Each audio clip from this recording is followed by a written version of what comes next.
Hello friends. तो आज हम इंडियन लॉजिक स्टार्ट करने वाले हैं। ठीक है। तो इंडियन लॉजिक को हम फिलोसफिकल स्कूल्स भी बोल सकते हैं। ठीक है। जो हमने लॉजिकल रीजनिंग में किया था, इंडक्टिव रीजनिंग अलग थी, डिडक्टिव अलग थी। इसमें वो दोनों कंबाइंड होती हैं। ठीक है। जो इंडियन लॉजिक है वो हमारे वेदास के ऊपर डिपेंड करती है। वेदास में किस पे? एक होता है ऑर्थोडॉक्स, आस्तिक जिसको बोलते हैं, जिसका भगवान में विश्वास होता है। ठीक है। एक होता है हेट्रोडॉक्स, नास्तिक, जिसका विश्वास नहीं होता। ठीक है। जो वेदास को रिजेक्ट करता है, और जो ऑर्थोडॉक्स है वो एक्सेप्ट करते हैं वेदास को। ठीक है। अब इसके ना 6 पार्ट हैं। फर्स्ट है न्याय, सेकंड है वैशेषिका, थर्ड है संख्या, फोर है योग, फिफ्थ है पूर्व मीमांसा एंड सिक्स इज उत्तर मीमांसा। ठीक है। ये 6 पार्ट हैं। और जो रिजेक्ट करते हैं वो उसमें आता है मटेरियलिज्म, जैनिज्म एंड बुद्धिज्म। इतना आपको याद रखना है। हमें क्या पढ़ना है पूरे इंडियन लॉजिक में? ये 6 चीज़ें। ठीक है। ये चीज़ें हमें करनी है, बस उसके अलावा कुछ नहीं करना। Theory of knowledge. देखो, नॉलेज हमें कैसे मिलती है, कोई भी ज्ञान जब हम लेते हैं वो किस तरीके से लेते हैं, उसके क्या स्टेजेस हैं, क्या स्टेप हैं, वो है ये। सबसे पहले होता है प्रमाता, द नोयर। ठीक है। अगर नोअर ही नहीं होगा, सब्जेक्ट ही नहीं होगा, तो ज्ञान कैसे लेगा? सबसे पहले सब्जेक्ट होना चाहिए जिसको इन्फॉर्मेशन चाहिए। फिर आएगा प्रमेय। प्रमेय द नोएबल, यानी ऑब्जेक्ट जिसके बारे में उसको जानकारी चाहिए। कुछ तो चीज़ होगी ना जिसके लिए उसको जानकारी चाहिए, तो वो चीज़ भी होनी इंपॉर्टेंट है।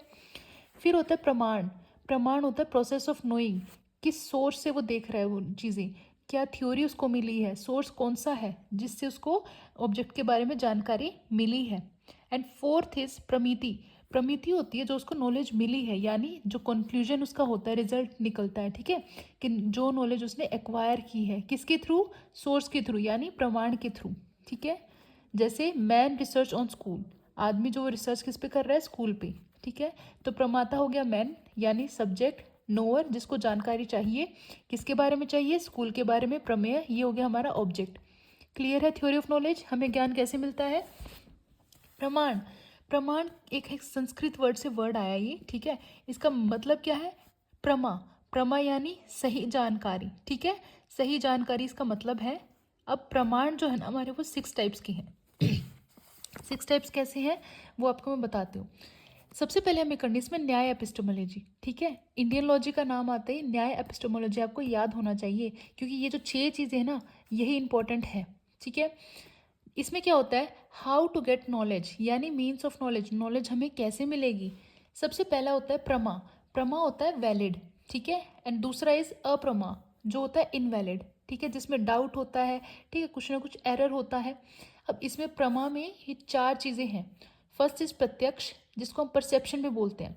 इसमें क्या होता है? हम सेंसेस के थ्रू कोई इन्फॉर्मेशन जब लेते हैं ना, वो होता है प्रत्यक्ष, जो आंखों देखा कानों सुना होता है वो। सेकंड इज अनुमान, इन्फरेंस, जो प्रेमाइस से कंक्लूजन तक का जो रास्ता है ना, प्रेमाइस से कंक्लूजन तक का जो निकालते हो आप सफ़र, उसको बोलते हैं अनुमान। ठीक है। क्या उसने अंदाज़ा लगाया, क्या उसका कंक्लूजन निकला। थर्ड इज उपमान। उपमान यानी कंपैरिजन, दो चीज़ों का कंपैरिजन से जो नॉलेज मिलती है ना, वो होता है उपमान। फोर्थ इज शब्द, यानी वर्बल टेस्टिमनी, ऐसे लोग जो हमेशा सच बोलते हैं, जिनके ऊपर भरोसा करेंगे लोग, उन्हीं के ऊपर ये वैलिड होता है। ठीक है। आप जैसे मेरे जैसे कहीं ना कहीं तो झूठ बोलते ही होंगे, है ना, तो हमारे ऊपर वैलिड नहीं है शब्द। शब्द कौन बोलेगा? जो बिल्कुल सच बोलता है, जो कभी भी झूठ नहीं बोलता, जिसके ऊपर लोगों को भरोसा हो कि अगर इसने कुछ कह दिया तो वो झूठ नहीं है, उसके ऊपर वैलिड है शब्द। ठीक है। अप्रमा, अब ये जो 2 है ना, इनमें हम नॉलेज तो लेते हैं, लेकिन जब चीज़ नहीं होती ना, उसके थ्रू। अर्थपति होता है इम्प्लीकेशन, जिससे हम अर्थ निकाल सकते हैं। ठीक है। अनुपलब्धि, जैसे मैं कहती हूँ यहाँ पे नोट्स नहीं है ये वाले, ठीक है, यहाँ पे नोट्स नहीं है, तो मैं समझूंगी कि हाँ यहाँ पे नोट्स नहीं है, मतलब वो कहीं और है। यहाँ से मुझे इन्फॉर्मेशन मिली इस चीज़ की, यानी अनुपलब्धि से हमें पता चलता है। ठीक है। अब स्टार्ट करते हैं हमारा प्रत्यक्ष, जो कि नंबर 1 पे है। प्रत्यक्ष में क्या होता है? ये फर्स्ट सोर्स ऑफ नॉलेज है हमारा। ठीक है। इसके 2 स्टेजेस हैं, एक है निर्विकल्प, एक है सविकल्प। निर्विकल्प को हम इंग्लिश में इनडेटर्मिनेट बोल सकते हैं, सविकल्प को डेटर्मिनेट। इसमें क्या होगा? इमीडिएट एप्रीहेंशन, देखते ही हमें चीज़ें पता चल जाती है। ठीक है। Direct sense, only object, object के बारे में हम डायरेक्टली देख के बता सकते हैं, वो होगा हमारा निर्विकल्प यानी इनडेटर्मिनेट। ठीक है। इसमें होता है हम एनालिसिस करते, थोड़ा सोचते हैं, समझते हैं, सिंथेसिस करेंगे। ऑब्जेक्ट के सब्सटेंस, कैरेक्टराइजेशन, एट्रीब्यूट्स, एवरीथिंग, उसके बारे में हम सोचेंगे। यहाँ पे सिर्फ ऑब्जेक्ट को हमने देखा है, यहाँ पे उसके बारे में इंफॉर्मेशन करेंगे कि ये चीज़ है कैसी, दिखती कैसी है, ठीक है, इसके फीचर्स क्या क्या है, कैरेक्टराइजेशन क्या क्या है, वो आ जाएगा डिटर्मिनेट में, ठीक है। अब देखो प्रत्यक्ष हमारा डायरेक्ट सेंस है, यानी इसमें गलती नहीं हो सकती। जो हम आंखों देखा देखेंगे, कानों सुना सुनेंगे, उसमें गलती नहीं हो सकती।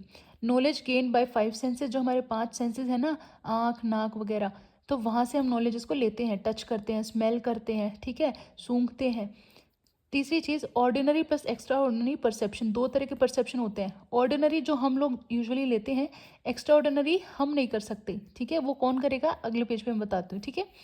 एक्सक्लूड, इसमें क्या नहीं होता, इन्फरेंस नहीं होता, कंपैरिजन नहीं होता, टेस्टिमनी नहीं होता। ऑब्वियस सी बात है, हम इसकी बात करें तो ये तीनों तो इसमें होंगे नहीं, ठीक है, तो ये चीज़ें नहीं है। इसका ड्रॉबैक क्या है, हम देखो जो हमें दिखता है वो पूरा सच नहीं होता कई बार। जैसे अशोक स्तंभ आप देखना, उसमें ना आपको 3 शेर दिखेंगे एक साइड से खड़े होकर जब आप देखोगे, क्योंकि जो बैक साइड वाला है वो हमें नहीं दिखेगा। एक्चुअल में कितने हैं, 4 हैं, हमें कितने दिख रहे हैं, 3।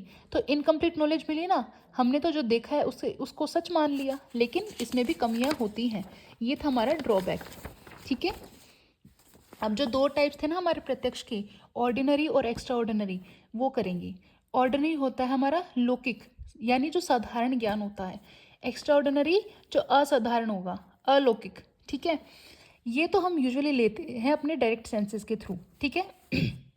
ये भी 2 टाइप के हैं, एक है एक्सटर्नल जिसको बाह्य बोलते हैं, एक है इंटरनल जिसको मनस हम बोलते हैं, ठीक है। एक्सटर्नल कैसे, विजुअल देखना, ऑल्फैक्टरी सूंघना, ऑडिटरी सुनना, टैक्टाइल स्पर्श टेस्ट करना, ये 5 हमारे सेंसेस हो गए, ठीक है।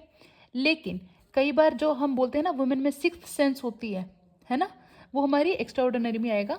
अब देखो एक होता है इनर सेंस हमारी, यानी फीलिंग्स थॉट्स, जो हम दिमाग से सोचते हैं ना चीज़ों को, वो हो जाएगा मनस। मनस से आप याद रखना मेंटल, ठीक है, ये देखो based on mental awareness, mental awareness से बना मनस, मनस का मतलब है इंटेलिजेंस, ठीक है। Ordinary clear.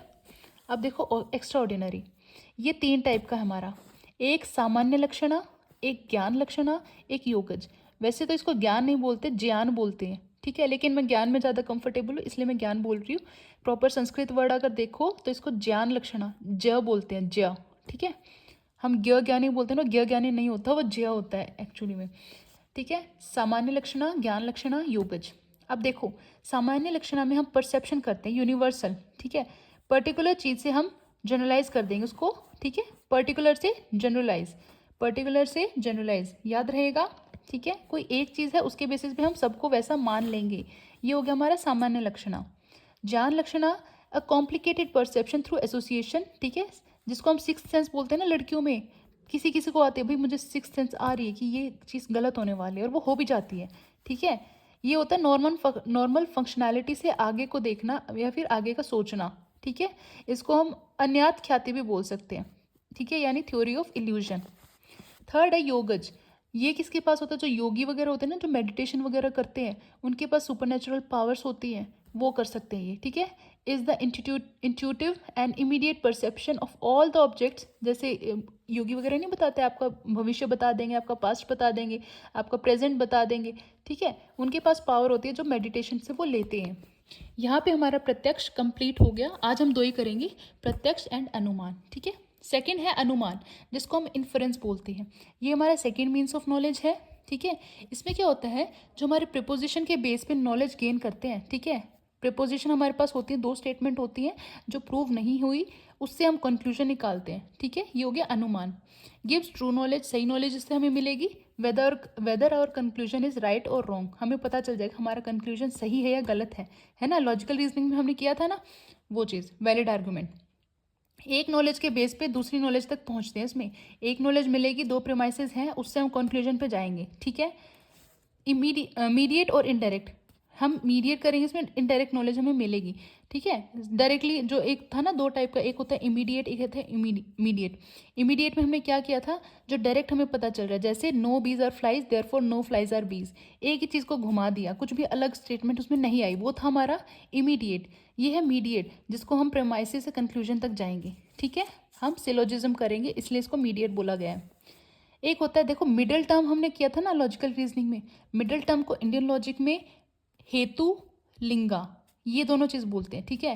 हेतु लिंगा, जैसे हेतु का भी याद रखना, राम सेतु है ना, ब्रिज है ना एक पुल सा, मिडिल टर्म भी हमारी एक कॉमन चीज़ है ना, ब्रिज की तरह जो मेजर और माइनर को कहीं ना कहीं कनेक्ट करती है उसकी वजह से, तो इसको याद रखना हेतु लिंगा मिडिल टर्म, ठीक है।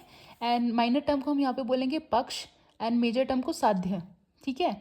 माइनर को पक्ष, मेजर को साध्य। कैसे याद रखोगे, माइनर पहले आता है यानी प्राइमरी, मेजर बाद में आता है यानी सेकेंडरी, पी से पक्ष, एस से साध्य, ऐसे करना, आगे मैं दोबारा बताऊंगी वो, ठीक है।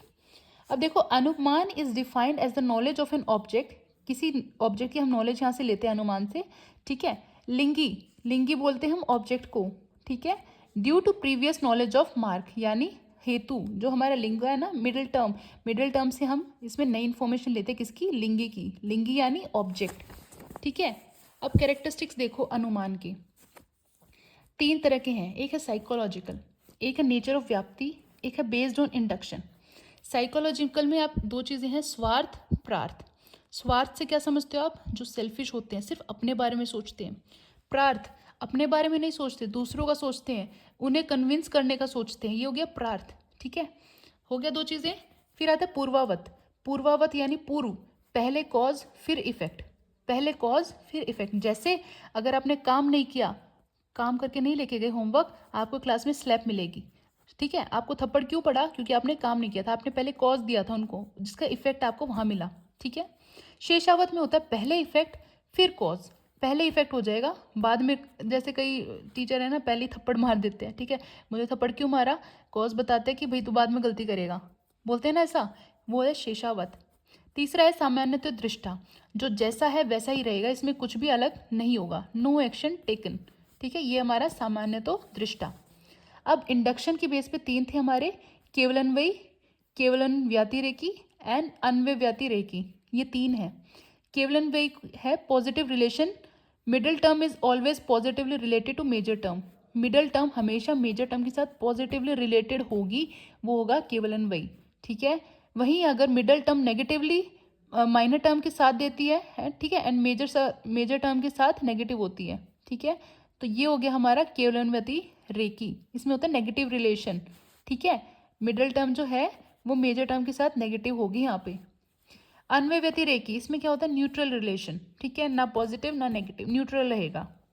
अब देखो ये पक्ष माइनर टर्म, ठीक है, साध्य मेजर टर्म, ठीक है, लिंगा हेतु, इसको हम बोलते थे मिडिल टर्म, ठीक है, एंड लिंगी था ऑब्जेक्ट। ये वही चीजें हैं।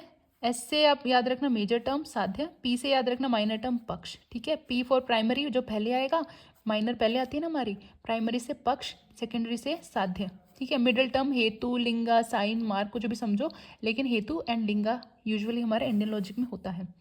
एग्जाम्पल था उसका कॉज, पहले कॉज फिर इफेक्ट का, जैसे लिंगा देखो, रीजन देखो, पहले रीजन मिलेगा हमें, जैसे अगर बादल हुए हैं आसमान में, ठीक है, बारिश वाले बादल होते हैं ना, अलग से पता चल जाता है, बादल हुए हैं, पहले कॉज है, उसका इफेक्ट भी आएगा, बारिश भी उसकी जरूर आएगी, ठीक है। ये थी हमारी अनुमान एंड प्रत्यक्ष, दो हमने कर लिए हैं, ठीक है, दो और बच गए हैं, उपमान एंड वर्बल टेस्टिमनी, उसके बाद अनुपलब्धि, अर्थपति, फिर हेत्वाभास वगैरह, इसकी 5 फैलेसीज हैं, फिर इंडियन लॉजिक कंप्लीट हो जाएगा, ठीक है। ये टोटल देखो 4 पेजेस हैं इंडियन लॉजिक के, दैट्स इट, ये 4th पेज है, यहाँ पे खत्म, फिर से फर्स्ट आ गया, ठीक है। आई होप आपको वीडियोस पसंद आई होंगी, please like share and subscribe, thank you guys.